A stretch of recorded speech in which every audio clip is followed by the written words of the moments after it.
After weeks of seemingly endless golfing and, for lack of any better words, wasting time, Trump has finally begun to actually campaign. After a couple of strange campaign updates, such as a stop in small-town Montana, a deeply red area, announcing a second rally for October in Butler, Pennsylvania, the town Trump was shot in, and finally hosting a couple of strange press conferences where he didn't actually announce anything new, Donald Trump is back to hosting normal campaign events.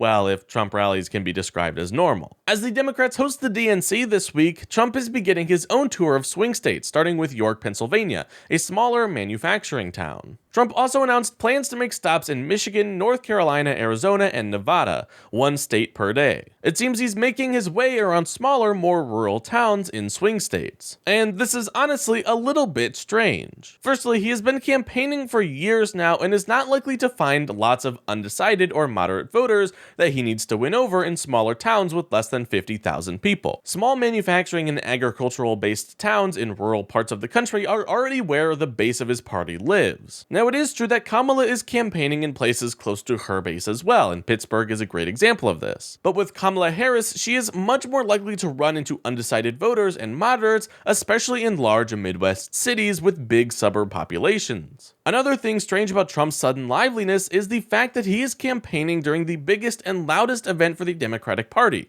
the DNC. I understand the idea of not wanting to be silent while your competitor is figuratively and a bit literally hosting a week-long enormous party, but I think that the campaign stops in smaller towns like York, Pennsylvania will prove unable to drown out the noise of the Democratic nomination process, or speeches from the highest-ranking politicians and even two former presidents this week. Just last night, the DNC had speeches from AOC, Hillary Clinton, and even a surprise early stop-in from Kamala Harris herself, drowning out the world in cheers. The convention has already taken the media by storm, and I don't see Trump breaking through the clouds at all this week. With all that being said, it is still going to be important to keep an eye on the campaign. In his stop in Pennsylvania, we got to see if he's made any changes in his rhetoric, and he has not. As usual, he broke out some nicknames such as Comrade Kamala and the Country Destroyer. And he also went on to talk about how Kamala has no idea what she is doing, and yet somehow also has a master plan to destroy this country and make us a socialist cesspool. The fact that we have different name calling and strange complaints that do not reflect reality might be an indication, one of many indications,